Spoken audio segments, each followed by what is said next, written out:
Hello बच्चों, आज हम जेई एडवांस 2022 से लेकर 2020 तक के क्वेश्चन को कंप्लीट करेंगे।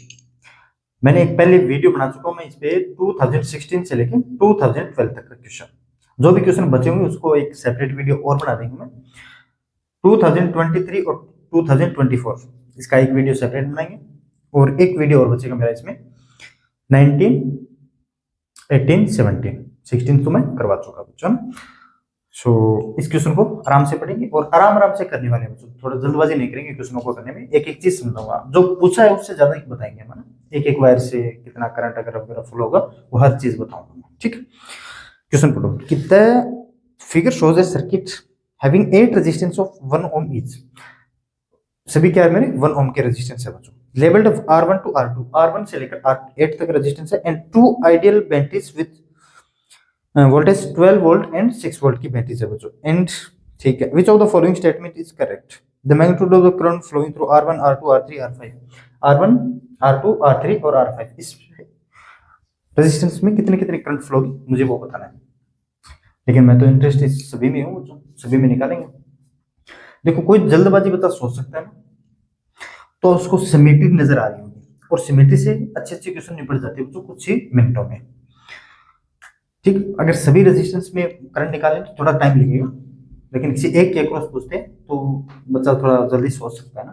देखो, इस लाइन के अक्रॉस अगर मैं मिरर रखता हूँ, देखो मिरर में हाँ R6 1 ओम है, R7 1 ओम है, ठीक है 1 ओम 1 ओम है। जैसा इस साइड मिरर दिखाई दे रहा है ऐसा ही इस साइड दिखाई दे रहा है, जैसा इस साइड मिरर में दिखाई दे रहा है जैसा इस साइड मिरर में दिखाई दे रहा है। लेकिन ये बेंटे ने खेल कर दिया, ये 6 वोल्ट है और ये 12 वोल्ट है। अगर मैं यहाँ पे मिरर लगाऊंगा तो अगर जैसा सर्किट मेरा इधर है उधर वैसा का वैसा दिखाई देना चाहिए, लेकिन नहीं दिखाई दे रहा। ठीक है, R3 और R1 ये तो 1 ओम है, लेकिन ये 12 वोल्ट और 6 वोल्ट, तो मिरर सिमेट्री तो नहीं है इसमें। इस लाइन के अक्रॉस हम फोल्डिंग सिमेट्री देखते हैं बच्चों। इस लाइन के अक्रॉस देखो बच्चों, जैसा सर्किट ऊपर क्या मेरा वैसा का वैसा सर्किट नीचे है, बिल्कुल 1 ओम 1 ओम 1 ओम 1 ओम 1 ओम 1 ओम बिल्कुल है। तो इसका मतलब बच्चों इस पॉइंट का पोटेंशियल मैं कुछ पॉइंट्स मार्क कर लेता हूं, ए बी सी डी और ए। पॉइंट सी और पॉइंट डी का पोटेंशियल क्या होगा मेरे बच्चों, सेम। अगर पॉइंट सेम होगा तो ए टू सी जितना पोटेंशियल डिफरेंस होगा उतने पोटेंशियल ए टू डी होगा। ये दोनों पैरेलल में, ये दोनों पैरेलल में और ये दोनों पैरेलल में। मैं इसका एक इक्विवेलेंट डायग्राम बनाता हूं, थोड़ा ऊपर बना लेता हूँ मैं। पहले बैटरीज लिख देता हूँ, ये 6 वोल्ट की और ये है मेरा R3 क्या 1 ओम। अब मैं 1 ओम 1 ओम लिख रहा हूँ, ठीक है ना। ये पॉइंट है बच्चों मेरा ई वाला है क्या, ई वाला पॉइंट है ये। जितना potential difference C to E होगा उतना potential difference D to E होगा, या फिर E टू D या फिर E टू C, कैसे भी लिखो ना। जितना पोटेंशियल डिफरेंस यहाँ से होगा उतना पोटेंशियल डिफरेंस यहाँ से होगा, ठीक है। तो ये भी क्या होगा बच्चों, पैरेलल में। ये भी 1 ओम, ये भी 1 ओम। और एक पॉइंट ये है बच्चों ए, और ये पॉइंट है बच्चों सी और डी। ये पॉइंट है मेरा सी और डी। इसमें एक रेजिस्टेंस ए टू सी है और एक रेजिस्टेंस ए टू डी है।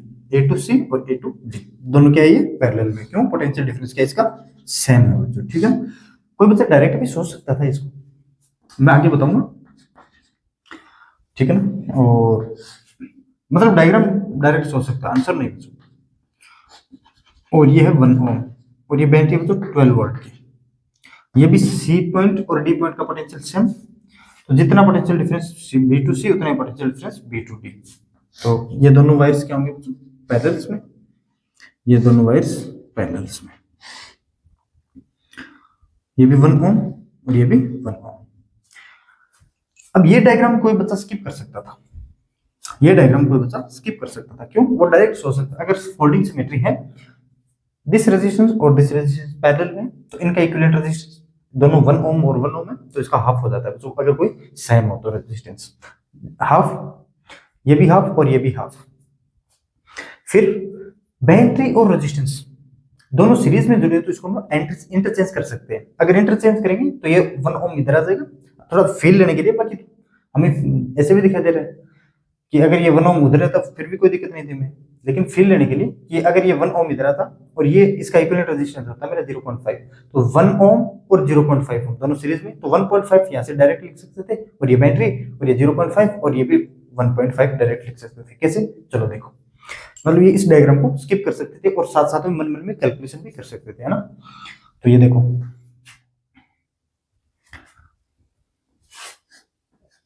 ये मेरा 6 वोल्ट की बैटरी बच्चों। मैं इसको पहले इंटरचेंज करता हूँ, मैं डायरेक्ट लिख दूंगा इंटरचेंज करके या फिर नहीं, चलो बताना लग ही गया तो मैं टोटली बताता हूँ। 1 ओम बैटरी मेरी 6 वोल्ट की बच्चों, और ये रेजिस्टेंस कितना हुआ मेरा अभी 1 ओम और 1 ओम दोनों पैरेलल में, तो 0.5 ओम, 0.5 ओम। और ये कितना होगा बच्चों 0.5 ओम, 0.5 ओम।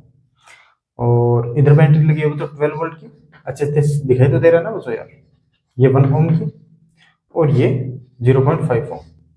एक बार ये देख लेता हूँ दिखाई दे रहा है क्या आपको, है ना, एक बार ये देख लेता हूँ दिखाई दे रहा है क्या।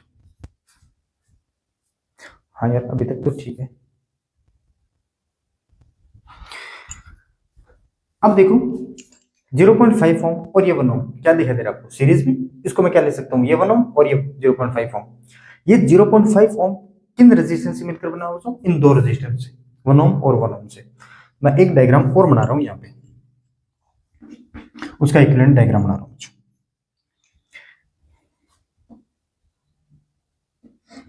ये 6 वोल्ट की बैटरी है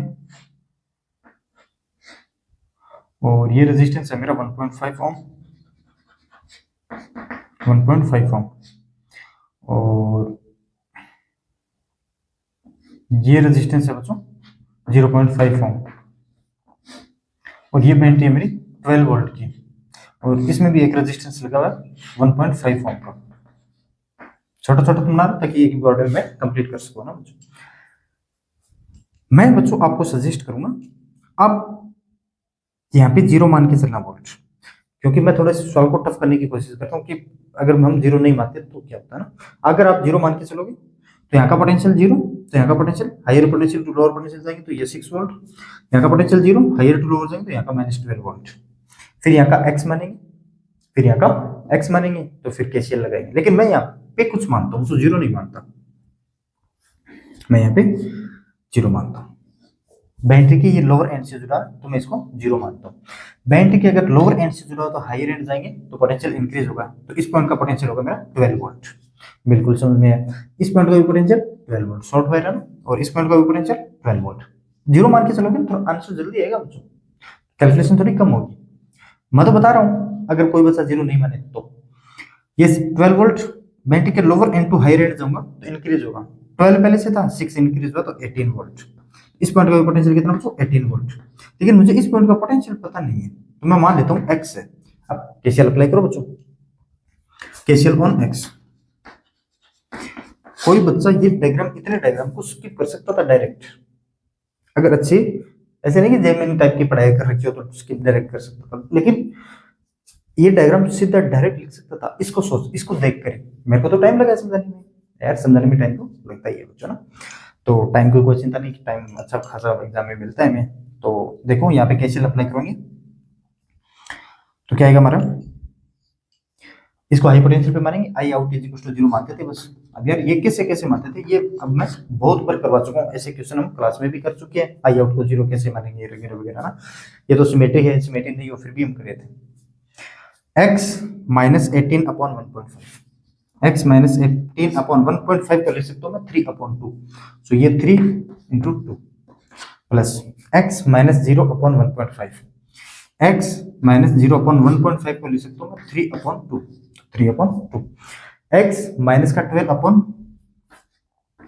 x माइनस का 12 अपॉन 0.5, 0.5 को लिख सकता हूँ मैं 1 अपॉन 2, तो ये 2 से मल्टीप्लाई हो, तो 2 2 2 सभी में कैंसिल, 0 की तरफ चले गए। अगर मैं इसको 3 से मल्टीप्लाई करता हूँ तो ये आ गया मेरा x माइनस का 18 प्लस x, और 3 से मल्टीप्लाई करता हूँ तो 3x माइनस का 36 इज इक्वल टू 0। बोलो इसे 2 से मल्टीप्लाई, 2 को साथ में नहीं लिया, अगर यार 2 कॉमन आ रहा है तो 0 में, ठीक है ना, और 3 से मल्टीप्लाई करूंगा तो ये 3 कैंसिल, ये 3 कैंसिल, इसमें 3 से मल्टीप्लाई कर दूंगा बच्चों, है ना, 1 2 3, 5x इज इक्वल टू, ये उधर जाएगा तो पॉजिटिव, ये कितना होगा मेरा 54, क्या 54, सो x इज इक्वल टू कितना है मेरा, ये x इज इक्वल टू यहाँ से आएगा 54 अपॉन 5, दिस इज 54 अपॉन 5, तो ये कितना आएगा बच्चों 10 तो डायरेक्ट हो गया, बचा 4 तो 10.8 ओम, सॉरी वोल्ट, 10.8 वोल्ट। अब मुझे पता है यहाँ का पोटेंशियल है बच्चों 10.8 वोल्ट,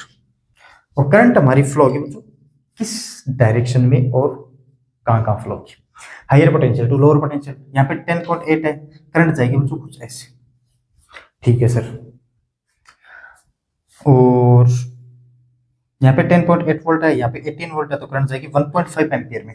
अब ये जो 1.5 एम्पियर करंट जा रही है ना बच्चों, ये 1.5 एम्पियर करंट जा रही है, एक तो 1 ओम में और एक 0.5 ओम में। बिल्कुल सही बात है, क्यों, ये दोनों को सीरीज। अब मैंने आपको बता रखा है जो करंट इक्विवेलेंट रेजिस्टेंस ड्रॉ करेगा ना, वही करंट हमारी ये सर्किट ड्रॉ करेगा। जो करंट सर्किट ड्रॉ करेगा वही इक्विवेलेंट सर्किट ड्रॉ करेगा। कैसे भी सोच सकते हो।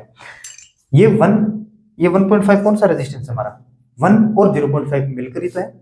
जो करंट 1 ओम से गुजरेगी वही तो 0.5 ओम से गुजरेगी। बात तो एक ही है, या तो 1.5 ओम से गुजरे या फिर 1 ओम और 0.5 ओम दोनों सीरीज में लगे हो तब गुजरे। लेकिन ये 0.5 ओम में भी बच्चों देखो, इस 1 ओम से भी कितनी करंट आ रही है, इस 1 ओम से भी करंट आ रही है मेरी, 1 ओम से करंट आ रही है कितनी बच्चों, यहां से यहाँ का पोटेंशियल डिफरेंस पता करो पहले तो। 18 माइनस का देख लेते हैं करंट कितनी होगी। इस 1.5 ओम में देख रहा हूँ ना पहले, यहाँ पे करंट आएगी बच्चों, मान लेता हूँ I1 मान लेता हूँ ना, तो I1 कितनी होगी बच्चों, यहाँ से ये है I1, potential difference upon resistance. Current क्या होता है delta V upon R। 18 minus 10.8 कितना होता है हमारा 7.2 क्या,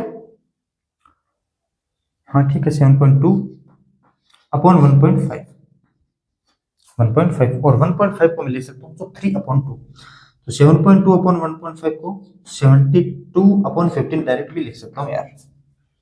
तो इसको कैंसिल कर सकता हूँ मैं 3 से, 24/5। अगर 24/5 करूंगा तो ये कितना आंसर आएगा मेरा, I1 इज इक्वल टू 5 से जाएगा 24, लेकिन 4 से 4.8 एम्पियर। ये आ गई बच्चों मेरी I1, जो इस 1 ओम और 0.5 ओम से गुजर रही है। 1.5 ओम से गुजरे या फिर ये दोनों सीरीज में लगे हुए, बात तो एक ही है बच्चों, ठीक है ना, बात एक ही है।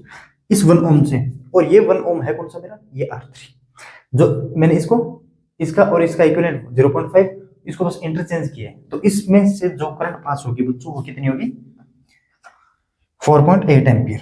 बिल्कुल राइट बात है सर, 4.8 एम्पियर आएगी, और इसमें भी 4.8 एम्पियर आएगी। मैं टाइम ले रहा हूँ बच्चों, एक एक चीज बताऊंगा, लेकिन ये 4.8 एम्पियर इस 0.5 ओम में आ रही है, लेकिन 0.5 ओम तो हमारा सर्किट में है ही नहीं, या तो 1 ओम है या फिर 1 ओम है, सभी तो 1 ओम है।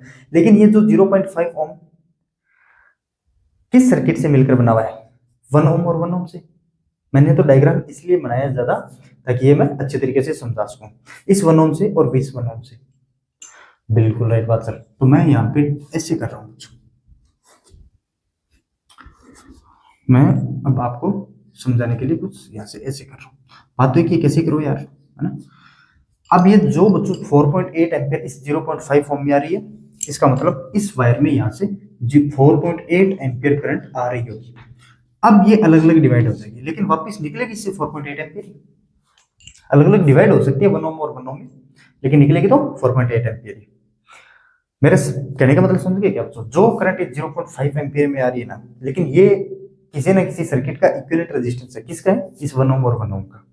0.5 ओम तो हमारा पहले सर्किट में तो था ही नहीं, है ना, तो करंट पैरेलल में डिवाइड कैसे होगी बच्चों, लेकिन इसमें डायरेक्ट कह सकते हैं ये भी 1 ओम है ये भी 1 ओम है, तो आधी आधी करंट ले जाएगा, हाफ हाफ करंट लेके जाएगा, तो ये आएगा बच्चों 2.4 एम्पियर, और ये भी कितनी 2.4 एम्पियर। बिल्कुल राइट बात है सर, 2.4 एम्पियर। अब यहाँ का 10.8 वोल्ट है क्या, और यहाँ का 12 वोल्ट। अच्छा यार करंट ऐसे आएगी इसमें, ऐसे क्यों आएगी, ऊपर क्यों आ जाएगी भाई, ऐसे नीचे आएगी ना, क्यों, ये हायर पोटेंशियल है ये लोअर पोटेंशियल है, ये हायर पोटेंशियल और ये लोअर पोटेंशियल है। अब मेरे हिसाब से अच्छे तरीके से समझिए, और मेरे बच्चे अब मैं जानता हूँ अच्छे तरीके से ये सभी निकाल लेंगे, लेकिन मैं तो निकालूंगा यार, ठीक है ना। x इज इक्वल टू 10, ये मैंने केसीएल जो भी अप्लाई किया था मैं वो रूफ कर देता हूँ।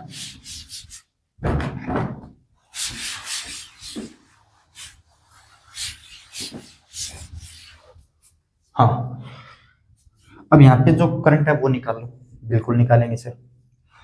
12 माइनस 10.8 कितना हो मेरा 1.2, 1.2 है ना ये।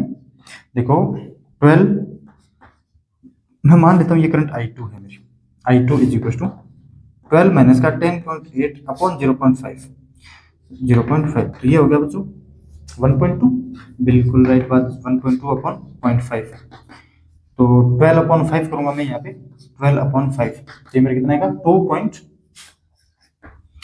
2 बचा मेरा 2 तो 2.4 एम्पियर, 2.4 एम्पियर।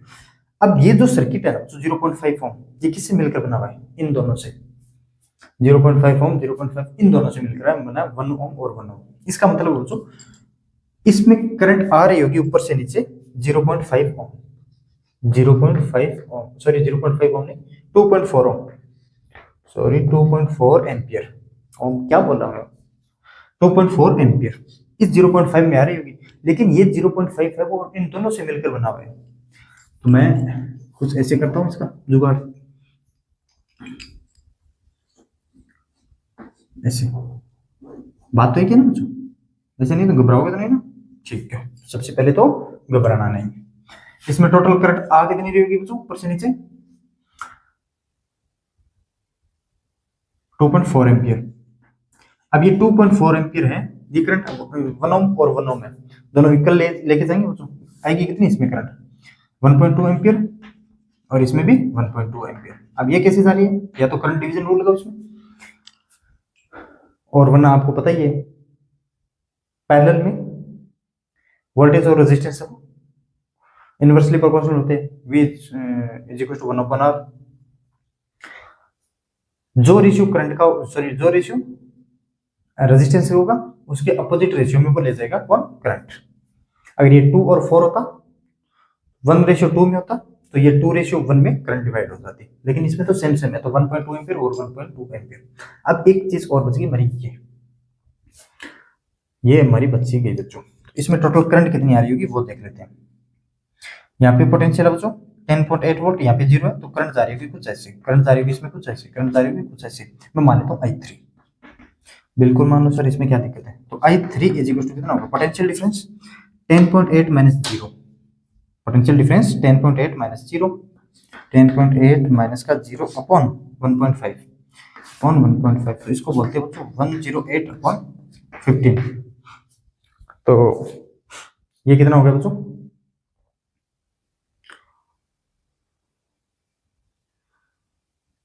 7.15 7 105 मतलब 30, तो ये आ गया बच्चों मेरा 7.2 एम्पियर आएगा, ये आ गया बच्चों मेरा 7.2 एम्पियर आ रहा होगा यार, देख लेना ना थोड़ा सा कैलकुलेशन देख लेना। ये 7.2 एम्पियर इस 1.5 ओम में आ रहा है बच्चों, ये किस किस से मिलकर बना है, एक तो इस 1 ओम से और एक 0.5 ओम से। इसका मतलब बच्चों जो करंट कितनी 7.2 एम्पियर इस 0.5 ओम में आ रही है, वही करंट 7.2 एम्पियर इस 1 ओम में आ रही है, लेकिन ये 0.5 ओम है ना, ये बच्चों 0.5 ओम है, इन दोनों से मिलकर बना हुआ है, इन दोनों से मिलकर बना हुआ, तो इसका जुगाड़ कर लेते हैं बच्चों। ये देखो यार, ये है मेरा कितनी करंट आ रही है इसमें 7.2 एम्पियर, जिससे 7.2 एम्पियर, यहाँ भी 7.2 एम्पियर और 7.2 एम्पियर, बिल्कुल राइट बात है। तो एक इक्वल है, कितने कितने करंट लेके जाएगा ये 3.6 और 3.6 एम्पियर, इसमें भी जाएगी मेरी 3.6 एम्पियर और इसमें भी जाएगी 3.6 एम्पियर, दोनों को जोड़ोगी तो 7.2। अब मुझे तो एक एक वायर में आगे ना करंट, एक एक वायर में आगे बच्चों, ये करंट फ्लो रही है हमारी E टू D, कितनी E टू D हमने इसमें करंट निकाला था बच्चों 1.2 एम्पियर 1.2 एम्पियर, बिल्कुल सही बात है। इसमें 4.8 एम्पियर, तो R5 में कितनी निकलती है, इसमें उतनी करंट जाएगी जितनी इसमें करंट जाएगी, मतलब ये निकाली थी हमने 2.4 एम्पियर, इसमें भी 2.4 एम्पियर और इसमें भी 2.4 एम्पियर, बिल्कुल जो करंट यहाँ से आ रही होगी एक तो इस साइड जा रही होगी और एक इस साइड जा रही होगी, इस पॉइंट पे देखोगे जितनी करंट बच्चों इस पॉइंट पे आ रही होगी उतनी करंट बाहर जानी चाहिए, तो 2.4 और 2.4 4.8 एम्पियर आगे इस जंक्शन पे 4.8 एम्पियर। बिल्कुल सही बात है सर। अब मुझे बताओ, इसमें कोई डाउट तो नहीं रहा? मैं तो ऐसे समझा रहा हूँ बच्चों, और आप डायरेक्ट यहाँ से सोच सकते थे। और ये 1.5 एम्पियर है, तो 1.5 एम्पियर 1 और 0.5 एम्पियर से ओम से मिलकर बना है। 1.5 एम्पियर में वही करंट जाएगी जो 1 और 0.5 ओम मेरा सीरीज में लगा हुआ है ना, तो उसी में भी सेम करंट जाएगी। ठीक है यार, अब इसमें ज्यादा टाइम पास हो गया, चलो आगे बढ़ते हैं नेक्स्ट क्वेश्चन की तरफ। और तो कौन सा पूछा था मैं? R5 में कितनी जा रही है? 2.4 एम्पियर। ये लिख देना यार कि R3 में जा रही है मेरी, R1 में, R1 कौन सा था मेरा? ये R1, ये इसमें करंट आ रही है 7.2 एम्पियर। बिल्कुल राइट है answer. The magnitude of the current flowing R2, इसमें आ रही है बच्चों 7.2 एम्पियर। ये तो लिख देना ना, 7.2 एम्पियर। उधर से देखो 7.2 एम्पियर, और इससे करंट आ रही होगी बच्चों, ये भी 1 ओम है, और 7.2 इधर जा रही है 3.6 एम्पियर, और यहाँ पे आ रही होगी 3.6 एम्पियर। यार ये करंट यहाँ से यहाँ आएगी है ना, 3.6 एम्पियर यहाँ से यहाँ करंट आएगी। क्यों? इस जंक्शन पे जितनी करंट आएगी वही तो करंट इधर जाएगी, 3.6 और 3.6। डी टू बी या फिर सी टू बी करंट जाएगी ना। देखो ये मेरा सी और डी पॉइंट है, तो सी टू बी जानी चाहिए, ये पॉइंट बी है, तो सी टू बी इस ओम में जाएगी, और सी टू बी ये पॉइंट बी है। 1 ओम में सी टू बी जा रही है करंट, और डी टू बी जा रही है बच्चों, तो डी टू बी जा रही है और सी टू बी जा रही है, तो करंट ऊपर की ओर रही होगी ना, थोड़ा सा ये भी ध्यान रखा करो। और कौन से पूछा हमने? R5 में बता दिया हमने, R1 में बता दिया, R3 में बता दिया, और R4 है क्या? R2, R3, R5, R2 ये इसमें भी बच्चों 1.2 एम्पियर हमने निकाला था ना, ये 1.2 एम्पियर, 1.2 एम्पियर कहां से कहां जा रही है? E टू C और E to D। E to C 1.2 ampere, और इसमें भी कितनी जा रही है बच्चों? 1.2 एम्पियर।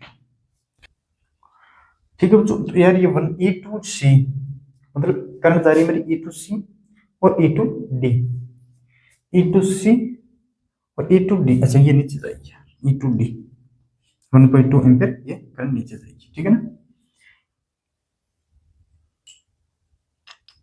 अब देख लो इस जंक्शन पे, ये जो जंक्शन है अपना, 7.2 करंट आ रही है, लेकिन इस जंक्शन पे जा कितनी रही है बाहर? 4.8, 1.2 और 1.2, 4.8 प्लस 2.4 मतलब 4.8 प्लस का 2.4, ये भी 7.2 एम्पियर। तो ये भी देख लीजिए करंट हमने क्या सही निकाली है।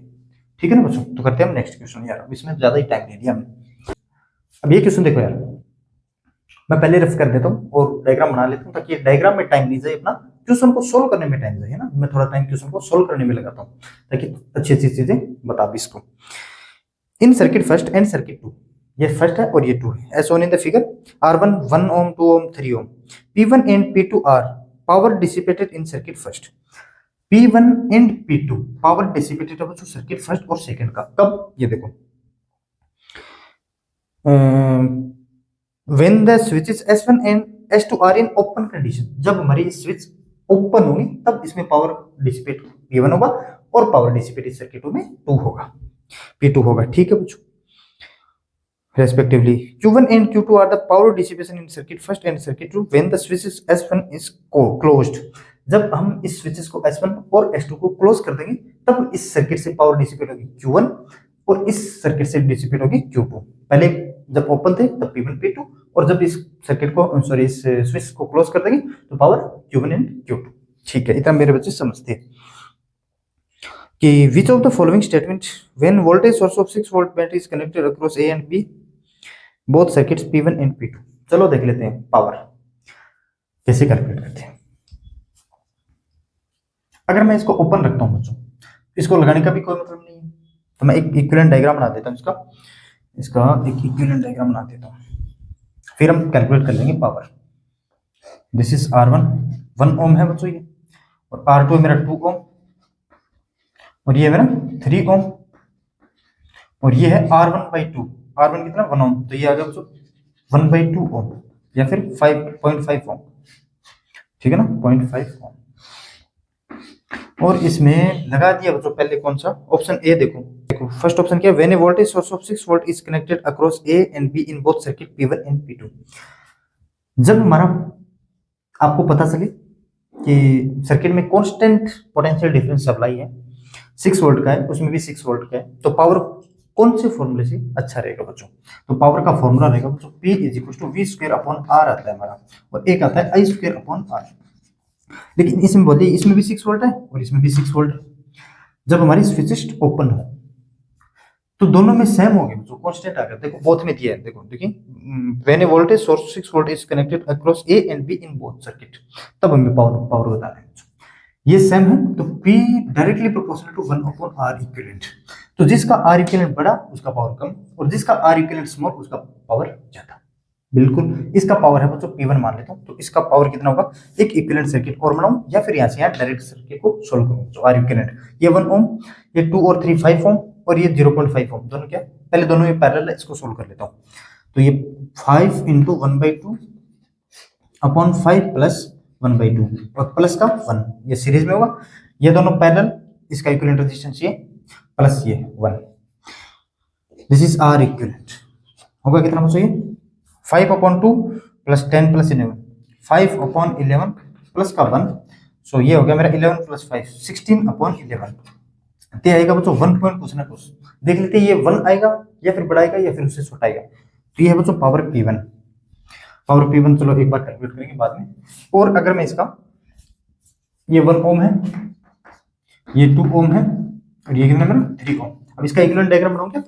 देखो, अगर ये ओपन है तब इस सर्किट को लगाने का कोई मतलब है क्या? इसमें कोई करंट पास नहीं होगी, तो लगाने की कोई मतलब नहीं। अगर ये 3 रेजिस्टेंस हमारे क्या बच्चों पैरेलल में है, पैरेलल में, तो इसका इक्विवेलेंट रेजिस्टेंस फाइंड कर सकते हो क्या?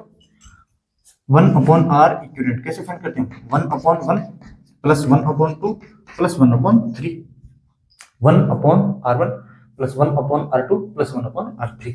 तो ये हो गया बच्चों इसका R इक्विवेलेंट हो गया मेरा 6 है, सो 6 प्लस का 3 प्लस का 2, तो ये आ गया मेरा 9 और 2 11, 11 अपॉन 6। तो R इक्विवेलेंट कितना आ गया बच्चों? ये 6 अपॉन 11, तो ये आ गया मेरा 0 पॉइंट कुछ ना कुछ। अब R इक्विवेलेंट हमें तो ये देखना है, ये 0 पॉइंट कुछ ना कुछ है बच्चों, 0 पॉइंट ये आ गया मेरा 5 के पास, मतलब 0.5 और उससे थोड़ा बड़ा हो सकता है, 0.6 भी हो तो भी कोई दिक्कत नहीं, क्योंकि ये 1 पॉइंट कुछ ना कुछ है। आर इक्विवेलेंट बड़ा किसका है बच्चों? इसका। इस सर्किट का आर इक्विवेलेंट बड़ा है तो इसका मतलब ये पावर कम है। इसका आर इक्विवेलेंट स्मॉल है, इसका मतलब ये पावर ज्यादा है बच्चों। तो power P1 less than power P2, तो P2 की पावर बड़ी है क्योंकि आर इक्विवेलेंट इसमें कम है। आप वैसे भी सोच लेते हैं, आर इक्विवेलेंट निकालने की जरूरत ही नहीं थी बच्चों, अगर कोई अच्छा बच्चा सोचता। अगर आर इक्विवेलेंट जिसका बड़ा होगा, आर इक्विवेलेंट ये सभी पैरेलल में है, इसका आर इक्विवेलेंट 1 से कम आएगा पैरेलल में। जो जितने भी बड़ा से बड़ा या फिर छोटा से छोटा रेजिस्टेंस जुड़ा हुआ तो पैरेलल में आर इक्विवेलेंट उससे भी कम आता है। लेकिन सीरीज में बड़े से बड़े रेजिस्टेंस से भी बड़ा हमारा आर इक्विवेलेंट आता है। इसमें 1 ओम तो वैसे लगा हुआ था, अब इनका पैरेलल कुछ ना कुछ निकालते हैं। 1 ओम तो वैसे ही था, प्लस कुछ ना कुछ 0.1 ही आए यार, इसका हमें क्या मतलब 0 ही आए, फिर भी क्या होगा, 0 आने का मतलब क्या है यार, लेकिन कुछ ना कुछ तो आएगा ना, 1 प्लस कुछ ना कुछ होगा। और इसमें बच्चों 0.5 मतलब 1 से भी कम होगा, इसमें 1 प्लस होगा और इसमें 1 से तो कम ही होगा, 1 के इक्वल भी नहीं होगा, पैरेलल में कनेक्टेड है। तो मेरे बच्चे डायरेक्ट भी सोच सकते थे फर्स्ट ऑप्शन को, तो इतना दिलमिला करना ही नहीं पड़ता यार। बताओ आया कि है नहीं? नहीं आया समझ में? बिल्कुल आया। अब देखो सेकंड में क्या बोला हमें, when a constant current source of 2 ampere is connected across A and be in both circuit. अच्छा, अब करंट के लिए कौन सा फॉर्मूला अप्लाई करें ताकि पावर के लिए अच्छा रहे बच्चों? देखो P is equal to I square into R, दोनों में करंट सेम है तो पावर हमारी आर इक्विवेलेंट पे बेस्ड है। अच्छा, ऑप्शन ए सही है कि नहीं सही है? P1 लेस देन P2 बिल्कुल सही है बच्चों ना, ऑप्शन ए करेक्ट है। अगर जब ये तो कब है बच्चों? कांस्टेंट V के लिए, और ये कब है बच्चों? कांस्टेंट I के लिए। ठीक है ना, बोर्ड में जगह कम है यार, मुझे वो थोड़ा सॉल्यूशन करना है क्योंकि ये रिजल्ट काम में लेना है बाद में। ठीक है ना बच्चों, जिसका आर इक्विवेलेंट बड़ा उसका पावर ज्यादा। अब आर इक्विवेलेंट तो इसका बड़ा है बच्चों, तो इसका मतलब है P1 ग्रेटर देन P2 है। किसमें? जब हमारा करंट सोर्स कांस्टेंट हो। इसमें बोला when a constant current source of 2 ampere is connected both A and B. अब इसमें भी बच्चों ए और बी जो भी सप्लाई कर रहा हुआ 2 एम्पीयर है, ये भी 2 एम्पीयर है ना, कांस्टेंट करंट को सप्लाई कर रहा है। ठीक है, तो जिसमें ज्यादा आर इक्विवेलेंट उसका पावर ज्यादा। अब देखो थर्ड ऑप्शन में क्या बोला है, when A voltage source of 6 volt is connected across A and be in circuit, Q1 greater than P1 है क्या? अच्छा Q1, देखो P1 और P2 कौन सी कंडीशन थी हमारी, जब हमारी स्विच ओपन थे। लेकिन अब Q1 कौन सा है हमारा और Q2 कौन सा पावर डिसिपेटेड? Q1 है जब हमारा S1 क्लोज करेंगे और S2 को भी क्लोज करेंगे, ठीक है। अब इसको अगर मैं क्लोज करता हूं तो मैं इसी सर्किट में क्लोज कर रहा हूं, ये ले भाई, ये क्लोज किया मैंने और ये यहां पे क्लोज किया, ठीक है, बिल्कुल राइट बात है। पॉजिटिव नेगेटिव मान लेता हूं बच्चों, ठीक है। अगर मैं यहाँ का पोटेंशियल मानता हूँ बच्चों एक्स, एक बार मान लो, कौन मानेगा यहाँ का और यहाँ का पोटेंशियल एक्स, तो यहाँ का भी पोटेंशियल एक्स, यहाँ का पोटेंशियल एक्स तो यहाँ का भी पोटेंशियल एक्स, यहाँ का पोटेंशियल एक्स तो यहाँ का भी पोटेंशियल एक्स, ये क्यों लगा रखा है? पोटेंशियल डिफरेंस जीरो है दोनों के क्रॉस, तो ये लगाने का मतलब ही नहीं है ना। तो मैं इसको अगर कट कर दूंगा तो भी कोई दिक्कत नहीं है बच्चों। तो आर इक्विवेलेंट इसमें कितना बचेगा? ओनली ये, और ये मैं निकाल चुका हूं बच्चों 5/11। देखो इतने इतने का ओनली, इसमें +1 ऐड नहीं करना क्योंकि ये +1 इसको हटा दिया गया है बच्चों इसमें। तो अब यहाँ पे थर्ड ऑप्शन है बच्चों, थर्ड ऑप्शन में हमारा आर इक्विवेलेंट आया है जब कौन S1 क्लोज्ड हो तब।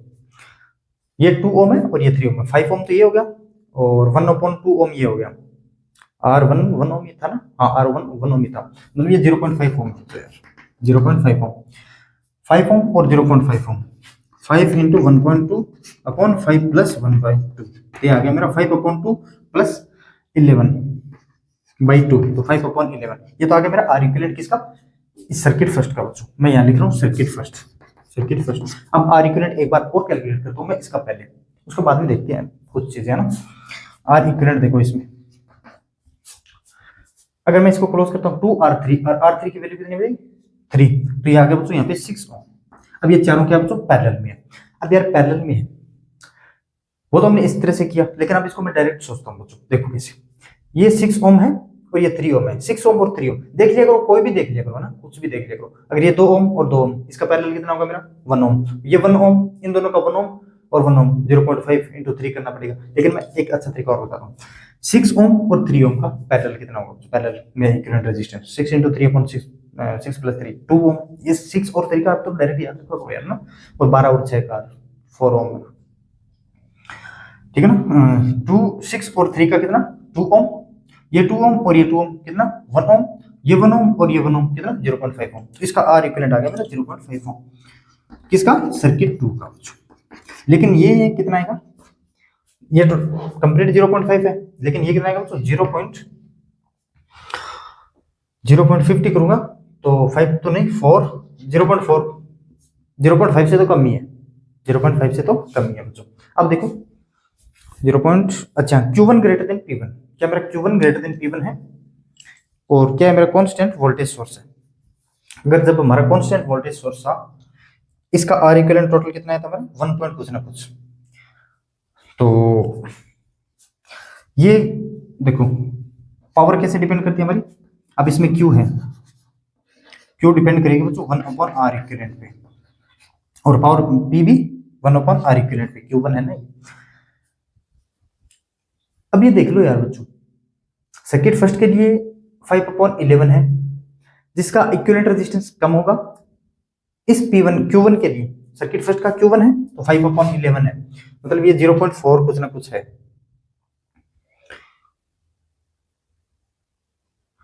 चेयर ये बच्चे इसका है ना, इसका हाँ 0.4 कुछ ना कुछ है, लेकिन अब इसका इक्विवेलेंट रेजिस्टेंस था बच्चों कब, कौन से का था मेरा P1 का, P1 के लिए कौन सा था मेरा 1 पॉइंट कुछ ना कुछ, और इसके लिए 0.4, जिसका इक्विवेलेंट रेजिस्टेंस कम उसकी पावर ज्यादा, कब जब वोल्टेज सोर्स काम में लेते हैं। इक्विवेलेंट रेजिस्टेंस किसका कम है Q1 का, Q1 वाले पावर जो डिसिपेट हो रही है उसमें उस सर्किट का, मतलब जब हमारा S1 क्लोज्ड हो तो इसका कम है तो इसमें पावर डिसिपेटेड ज्यादा होगी, तो Q1 ग्रेटर देन P1 होगा, Q1 ग्रेटर देन P1, बस इसमें कंपैरिजन करना है इसका। और जब हमारी स्विच ओपन थी, मतलब जब स्विच ओपन था तब उसका आर इक्विवेलेंट ये था, तब पावर कितनी डिसिपेट हुई, और जब हमारा स्विच क्लोज्ड हो गया तब पावर डिसिपेटेड Q1 थी, तो इसका आर इक्विवेलेंट कितना, तो Q1 ग्रेटर देन P1 होगा। क्यों आर इक्विवेलेंट इसमें कम है, क्योंकि ये 1 ओम वाला रेजिस्टेंस हमारा हट गया था। अब देख लो, मतलब ये 5 ओम 0.5 ओम है कि 5 ओम और 0.5 ओम, इन दोनों का इक्विवेलेंट रेजिस्टेंस 0.5 से भी छोटा आएगा, तो यहाँ से डायरेक्ट सोच सकते थे 0.5 से तो छोटा आने वाला है 0.4, और इसमें 1 से ज्यादा था, तो इसका इक्विवेलेंट बड़ा है, तो पावर कम होगी किससे, Q1 से। ठीक है सर, क्यों बकवास कर रहे हो बार बार, चलो कोई बात नहीं बच्चों, बार बार इरिटेट हो रहे हो क्या ऐसे बताने से, नहीं ना।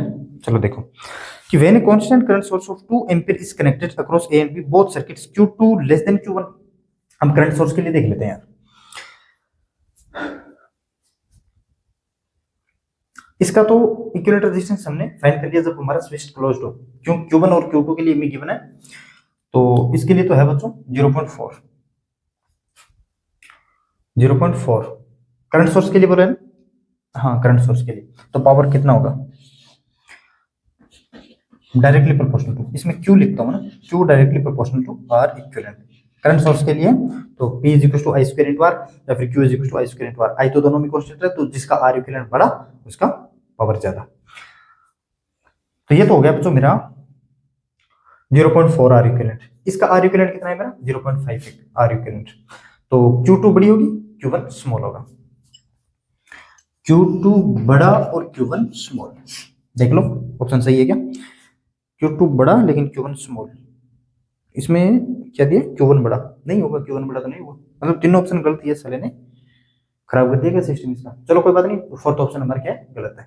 चलो ठीक है कि 2 resistance R1 is equal to X ohm, R2 is equal to 1 ohm, ठीक है, connected to a wire AB of uniform resistivity. अच्छा वायर AB यूनिफॉर्म रेजिस्टिविटी का क्या मतलब है, जो इसमें मटेरियल भरा है ना, इक्वल लेंथ पे इक्वल मटेरियल भरा हुआ, जो अगर इतनी लेंथ लोगे इक्वल मटेरियल, इतनी लेंथ लोगे नेक्स्ट लेंथ, इतनी लेंथ इतनी लेंथ इतनी लेंथ, इक्वल लेंथ पे इक्वल मटेरियल भरा हुआ, ठीक है ना, ये यूनिफॉर्म का ये मतलब होता है। As shown in the figure the radius of the wire varies linearly along its on 0.2 millimetre at a point, इसकी रेडियस हमें गिवन है बच्चों कितने 0.2 मिलीमीटर एट बी, एक galvanometer G connected to the center of the wire 50 centimeter from each and along its axis shown zero deflection when A and B are connected to a band the value of axis, तो यहाँ से यहाँ पे ये कितना है बच्चों 50 centimetre, null point है ये 50 सेंटीमीटर, दिस इज 50 सेंटीमीटर, हो सकता है थोड़ा डायग्राम टेढ़ा मेढ़ा लगे, लेकिन ये क्वेश्चन मैं करवा चुका हूँ आपको पहले, बस इतना ही है, ये नहीं लगेगा साथ में। ये क्वेश्चन अगर आपको रिजल्ट याद हो, मैंने बताया था बच्चों, ये रिजल्ट याद रखना, कुछ 3 या 4 एग्जाम्पल मैंने ऐसे करवाए थे, मैं बता देता हूँ, ठीक है, फिर उसका मैं रिजल्ट भी आपको थोड़ा दिखा दूंगा कैसे आएगा। हमने एक सेल ये ली थी और एक सेल ये ली थी,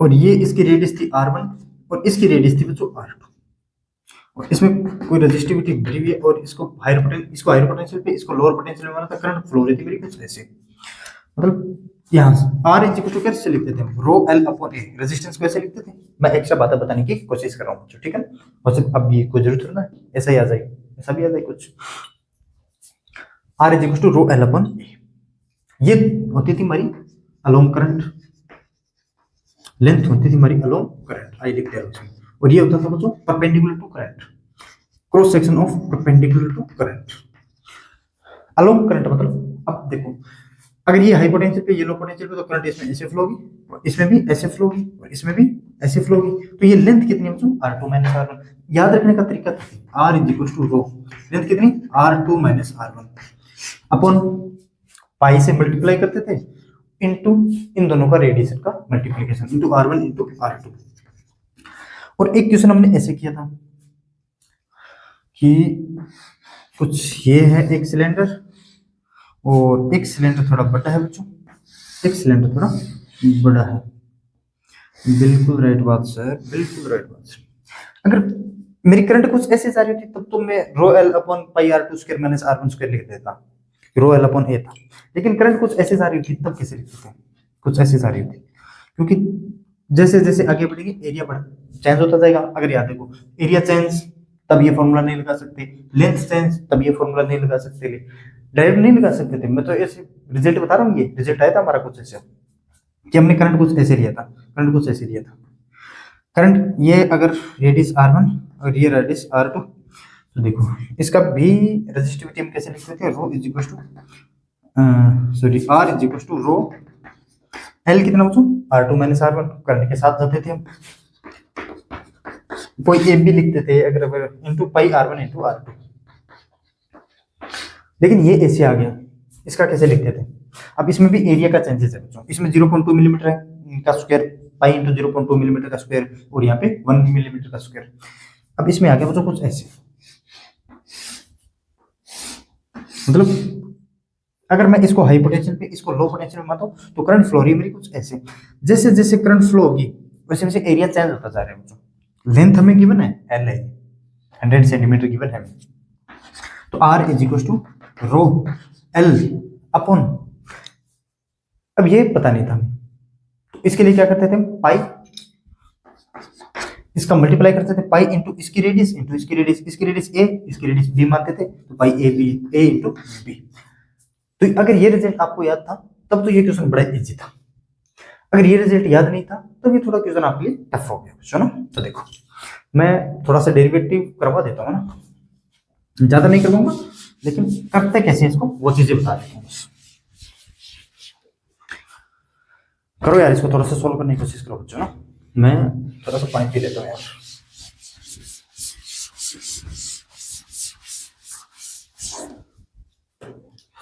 क्वेश्चन को सोल्व करने की कोशिश करो बच्चों।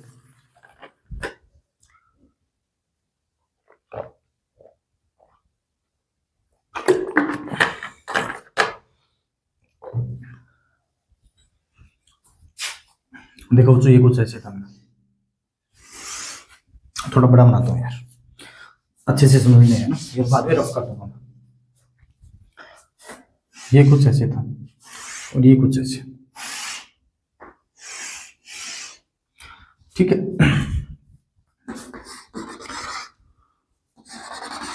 ये एक जैसे तो नहीं बने, लेकिन समझ लेना यार है ना। इसकी रेडियस है बच्चों बी, सॉरी ये बी नहीं है यार, ये यहां से यहां कितने बच्चों टोटल बी, और ये कितनी है बच्चों ए, ये रेडियस है मेरी ए, इसकी रेडियस ए और इस सर्कल की रेडियस बी, तो टोटल बी और ये ए, ये कितनी बच्चों मेरी बी माइनस का, ठीक है सर। अब एरिया चेंज हो रहा है, एरिया चेंज हो रहा है, तो मैं यहां से x डिस्टेंस गया था और एक डिस्क कट की थी बच्चों, और फिर x plus D x distance पे। अच्छा थोड़ा समझाऊंगा इसको कैसे कट की थी, x डिस्टेंस पे गया था। अब ये भी डिस्क टाइप है बच्चों, अब देखो ये सर्कल टाइप है ना, देखो सिलेंड्रिकल टाइप है, थोड़ा थोड़ा इंक्रीज होता जा रहा है, जो भी स्ट्रिप कट करेंगे वो भी थोड़ी सर्कल या फिर डिस्क टाइप होगी, क्योंकि इसमें मटेरियल बराबर है, जो रेजिस्टिविटी इक्वल लेंथ पे इक्वल डिस्ट्रीब्यूट है ना। तो ये भी कुछ ऐसे ही है, इसको कैसे बनाते थे यार, कुछ ऐसे ही ना, कुछ ऐसे ही। अब ये लेंथ है जो ये स्ट्रिप कट किया मैंने, ये है डी एक्स, ये मेरी डी एक्स, समझे ना। और इसकी रेडियस मान लेता हूँ जो आर, और ये डिस्टेंस मान लेता हूँ वाई। क्यों मान रहा हूँ ये तो यार पता है आपको ना, पता नहीं भी है फिर भी मैं बता ही रहा हूँ यार कम से कम, क्योंकि मुझे चाहिए क्या, ये आर चाहिए बच्चों, ये आर चाहिए, आर चाहिए। रेजिस्टेंस कैसे लिखते थे, R is equal to rho L upon A, rho L upon A, तो रो तो कांस्टेंट है, लेकिन लेंथ करंट की डायरेक्शन में लेंथ, अगर मैं इसको हायर पोटेंशियल इसको अगर लोअर पोटेंशियल मानता हूं तो करंट की डायरेक्शन में लेंथ कितनी होती है बच्चों dx। ऐसे करंट फ्लो हो रही है मेरी high potential to low potential, लेकिन ये कितनी लेंथ है dx, बिल्कुल सर dx अपॉन पाई। इस स्ट्रिप का एरिया हमने रेडियस मानी है तो स्मॉल r, तो पाई r स्क्वायर। तो मैं एक तो r और dx को थोड़ा रिलेट करने की कोशिश करता हूँ। अगर मैं ये एंगल मानता हूँ तो थीटा, आप देख सकते हो ये है मेरा, मैं पॉइंट मान लेता हूँ ए बी सी डी और ए, ये अगर एंगल थीटा है, देखो ट्रायंगल ए बी और सी के लिए भी एंगल थीटा है, ये ट्रायंगल ए डी और सी ई के लिए भी एंगल थीटा है, तो tan थीटा दोनों को इक्वेट करोगे बेस अपॉन परपेंडिकुलर, और ये वैसे सिमिलर ट्रायंगल भी है ना, base upon perpendicular, sorry perpendicular upon base, perpendicular कितना है यहाँ से यहाँ b माइनस का a upon total length l, so b minus का a upon l is equal to, देखो टोटल लेंथ कितनी बच्चों b माइनस का a, और यहाँ से यहाँ लेंथ कितनी है l है, ये मैं क्वेश्चन में गिवन है बच्चों l है, क्वेश्चन में गिवन नहीं है क्या, हाँ गिवन है ना l है, ठीक है सर।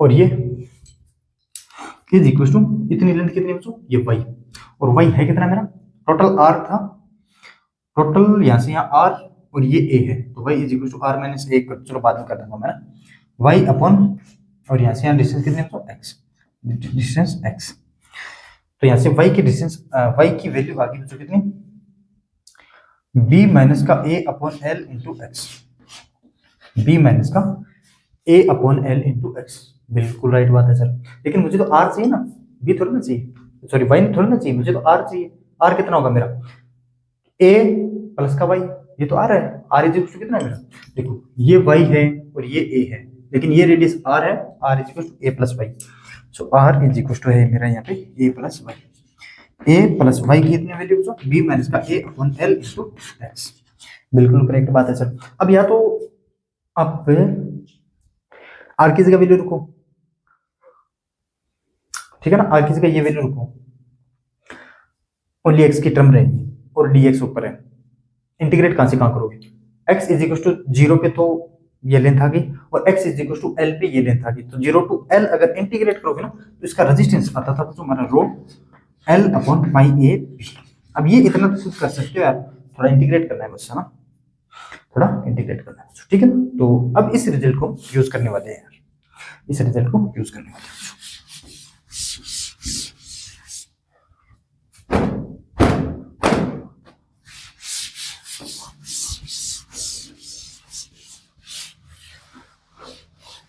अब क्वेश्चन को थोड़ा पढ़ो, और क्या क्या पूछा क्या क्या है इसमें, मैंने connected to the centre of the wire 50 centimetre from is shown the difference when A and B are connected to battery, the value of x is, अच्छा ये जो पॉइंट्स है वो ये भी 50 सेंटीमीटर पे है।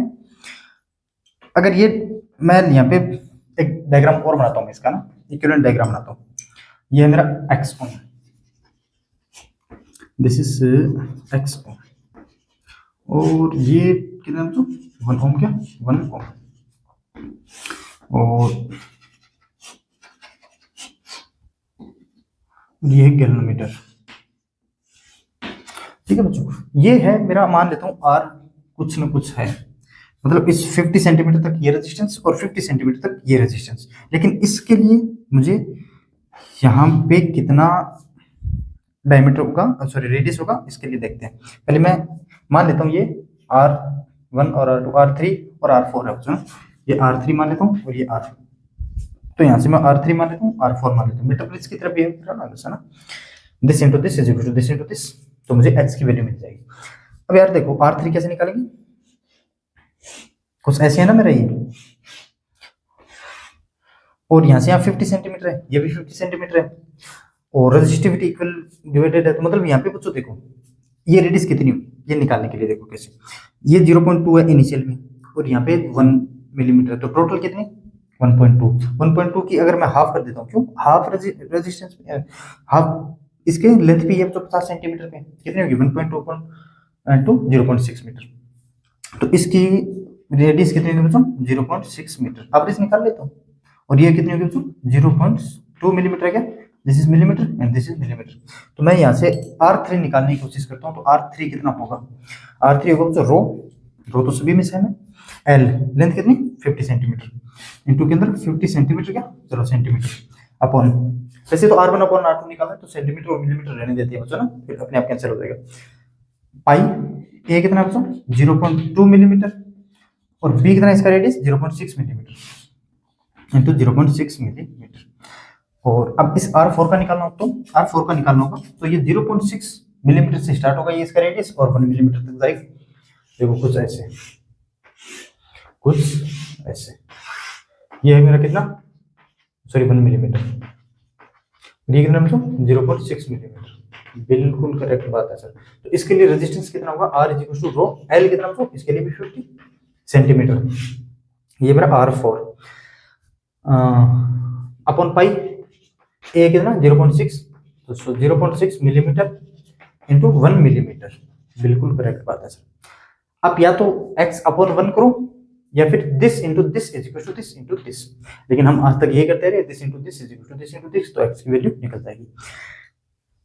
चलो करते हैं this into this, x into R4, वरना मेरे बच्चों को पता है this upon this is equal to this upon this, लेकिन जो भी करते हैं वो कर लेते हैं, और तो क्या है यार, ज्यादा से ज्यादा और क्या है ना, सो x इंटू R4 की वैल्यू ये रही बच्चों, rho into 50 upon pi into 0.6 mm into 1 mm। बिल्कुल करेक्ट बात है sir. This into this 1 into R3 की वैल्यू ये रही बच्चों, rho into 50 centimetre upon pi into 0.2 millimetre और इंटू 0.6 मिलीमीटर। थोड़ा सा यार जल्दबाजी कर रहा हूँ ना, रो इंटू 50 और रो इंटू 50 कैंसिल, 0.6 मिलीमीटर से 0.6 मिलीमीटर कैंसिल, पाई से पाई कैंसिल, मिलीमीटर से मिलीमीटर कैंसिल। अब बचा 0.2 इधर, ये मेरा x ऊपर तो कुछ बचा नहीं, 1 अपॉन 0.2 क्या 0.2, ये कितना होगा मेरा ये, तो ये 10 अपॉन 2 तो 5 Ω। x is equal to value कितनी है बच्चों मेरी 5 Ω। मेरे हिसाब से मेरे बच्चों को अच्छे तरीके से समझ में आ गया होगा। बस ये दिक्कत थी इसमें लगाएंगे कैसे, और ये एरिया रेडियस अगर सेम है बच्चों 50 सेंटीमीटर और 50 सेंटीमीटर, देखो यहाँ से 0.2 मिलीमीटर से कितना जा रहा है ये मेरा एरिया 1 मिलीमीटर तक, तो 50 सेंटीमीटर में कितना जाएगा, इसका हाफ ही तो जाएगा बच्चों 0.6 मिलीमीटर। तो मेरे को लगता है मेरे बच्चों को अच्छे तरीके से समझ में आ गया होगा। तो अब आगे और क्वेश्चन चलते हैं बच्चों। ये क्वेश्चन देखो, तो ये क्वेश्चन है बच्चों वास्तविकता में इजी क्वेश्चन है, इसमें कोई ऐसी बात नहीं है जो नहीं बताने वाली हो, ठीक है ना, और खुद कर सकते हो बच्चों, बड़ा इजी क्वेश्चन है। ठीक, चलो देखो, in order to measure the internal resistance of R1 of cell E, इस E का इंटरनल रेजिस्टेंस R1 है, ठीक है। A metre bridge of wire resistance R0 is equal to 50 Ω। Metre bridge का वायर, ये मैं मान लेता हूँ बच्चों ये A और ये B है, इस वायर का RAB कितना गिवन है हमें 50 Ω। RAB इसने बोल दिया बच्चों R0 इज इक्वल टू 50 Ω, 50 Ω। हाँ आगे देखो क्या बोला, ए resistance R0 by 2, R0 by 2, इसका मतलब ये कितना बच्चों 25 Ω, बिल्कुल। Another cell of EMF E by 2, internal resistance R, ये है E by 2 और इसका इंटरनल रेजिस्टेंस R है, and galvanometer G are used in circuit, एक गैल्वेनोमीटर इस सर्किट में यूज किया गया बच्चों। In the figure if the null point is found at L is equal to 72 centimetre, then the value of R1। जब हमारा null point बच्चों देखो ये यहाँ से यहाँ कितना है बच्चों 72 सेंटीमीटर हमें गिवन है, और ये फिर कितना बचा 28 सेंटीमीटर क्या, बिल्कुल सर। 100 सेंटीमीटर के मुकाबले देखेंगे तो ये 20 सेंटीमीटर 72 और ये 28 centimetre. Then the value of R1, kilometre, अच्छा ठीक है, मुझे इस R1 की वैल्यू बतानी, बिल्कुल। देखो बच्चों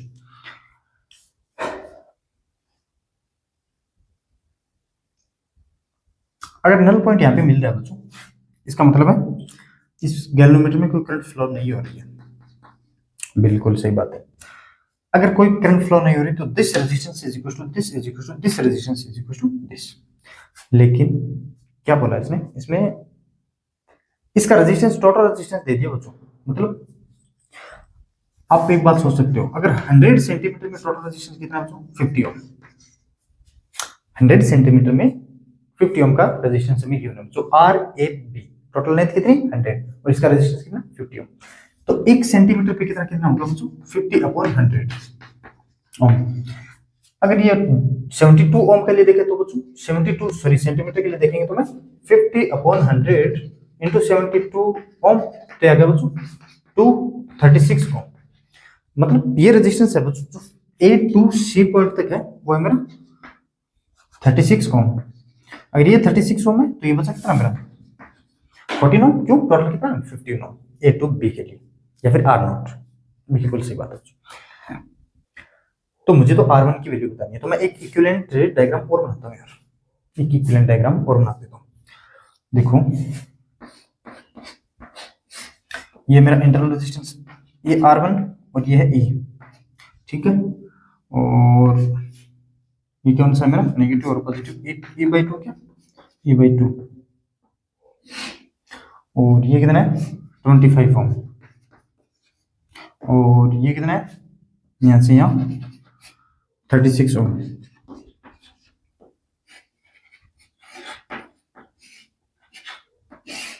और एक रेजिस्टेंस और है ना यार 14 ओम और ये 25 ओम, हाँ सही। अब इसमें कोई करंट जा नहीं रही बच्चों, I is equal to 0। Null point का मतलब यही है बच्चों, बैलेंसिंग पॉइंट है ना, नल पॉइंट बैलेंसिंग पॉइंट, ठीक है। मैं मान लेता हूँ इससे करंट जा रही है बच्चों I1, या फिर I मानो ना, करंट जा रही है I, इसमें भी करंट I, इसमें भी करंट I, इसमें भी करंट I, ऊपर तो जा नहीं रही, इसमें भी करंट I, वापस करंट बैठे वापस I ले लेंगे। तो टोटल करंट यहाँ से मुझे बता सकते हो कितनी आएगी, टोटल करंट होगी कितनी, टोटल ईएमएफ बैटरी का कितना, E upon total resistance 50 plus 25 75 plus R1, ठीक है, 75 प्लस में R1। तो ये तो आ गया मेरा टोटल करंट बच्चों इस सर्किट में। अब एक बात मुझे बताओ, अगर इसमें टोटल करंट जीरो, मतलब यहाँ का और यहाँ का पोटेंशियल डिफरेंस कितना बच्चों, जीरो। अगर मैं यहाँ का potential difference zero potential zero मान लेता हूँ, और यहाँ का भी पोटेंशियल कितना होगा, जीरो, इसमें कोई करंट फ्लो नहीं होगी। अगर पोटेंशियल जीरो है यहाँ का, तो यहाँ का पोटेंशियल कितना होगा, माइनस का E/2, माइनस का E/2। बैटरी के higher end to lower end जाएंगे तो पोटेंशियल कितना होगा, माइनस का E/2। तो मैं मुझे बताना है ये R1, तो मैं टोटल करंट, ये भी I है, ये भी I है, और ये भी I है, तो मैं इस ओनली इस लूप में एक किरचॉफ लॉ अप्लाई कर रहा हूँ। तो ये भी टोटल करंट I कितनी होगी मेरी, यहाँ से I देखो बच्चों, इसमें भी I तो जा रही है, क्योंकि करंट कहाँ फ्लो होगी, ये हायर पोटेंशियल है, ये लोअर पोटेंशियल है, तो जीरो से तो ये कम है ना, माइनस का E/2 माइनस में है, तो high potential to low potential हमारी करंट फ्लो होगी। तो देखो E is equal to total E/2, total resistance कितना बच्चों 14 प्लस 25 कितना 39, तो इन दोनों को इक्वेट करोगे तो R1 की वैल्यू पाई जाएगी ना। सो E अपॉन 75 प्लस का R1 is equal to E upon 78 क्या 78, तो E से E कैंसिल, तो इन दोनों को इक्वल करोगे 75 प्लस का R1 is equal to 78, so R1 is equal to 3 ohm. R1 की वैल्यू कितनी आ जाएगी इसमें 3 ओम, 3 ओम, ठीक है बच्चों।